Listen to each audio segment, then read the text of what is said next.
everybody, welcome back. It's of course Cape Rugby TV time, where every week we take a look at what's happening in the world of Western Province Club Rugby.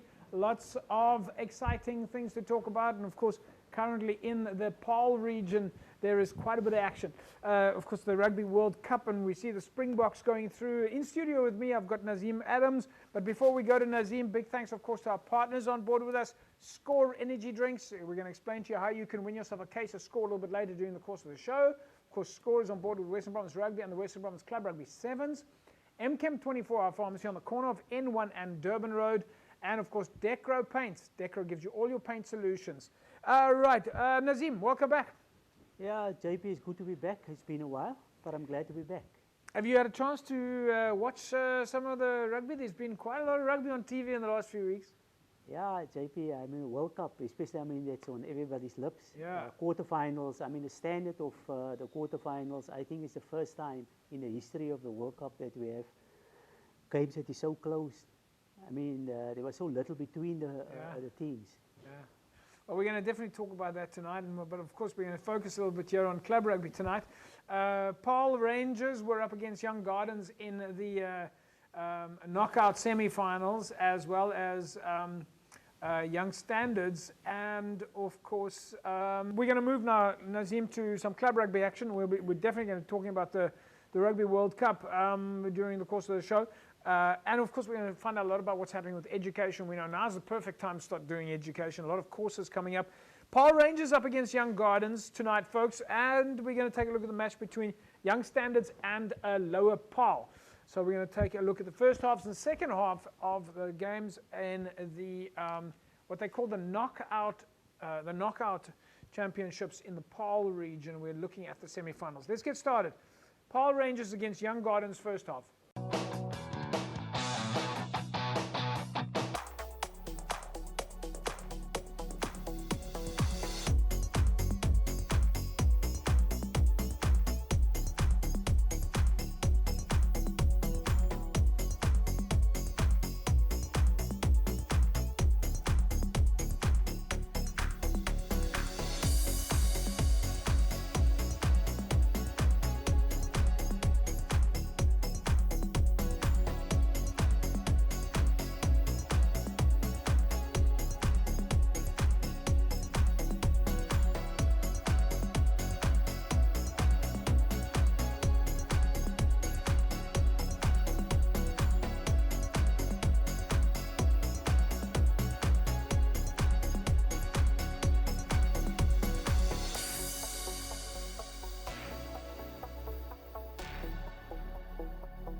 right, there we go, folks. Young Gardens, Paul Rangers, pretty tight game there. Nazeem, your thoughts on some of the action? Yeah, I think it's mostly about the defense. It just seems to me that Gardens need to up their defense, see that their alignment and spacing is right, pick up numbers, because Rangers attack them a lot on the blind side, hit it up and then open up the blind side, and that's how they score their tries. I think there's a bit of a vibe here with the fact that this is like a derby match. Young Gardens, of course, and Paul Rangers both top of the pile. They played against each other just last week. You know, so now they've played already, Gardens being the winners of the Paarl region, and they played in the Young Gardens 75-year anniversary last week. Now they're playing each other a week later. This must be quite tough on them. Yeah, you can see. I mean, it is tough. It's a close game. I don't know what the end score, but you can see in the first half, it's just for me that Rangers is just a little bit over them, because Gardens need to look at the defense, but it's a close game.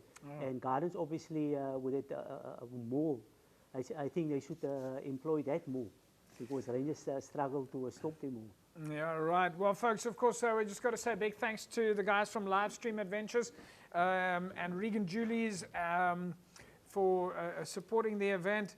And of course, yeah, it's great to see this, the footage coming to us so we can show you. Folks, we'll take a break. When we come back, we're going to take a look at the second half between Young Standards and Lower Paarl.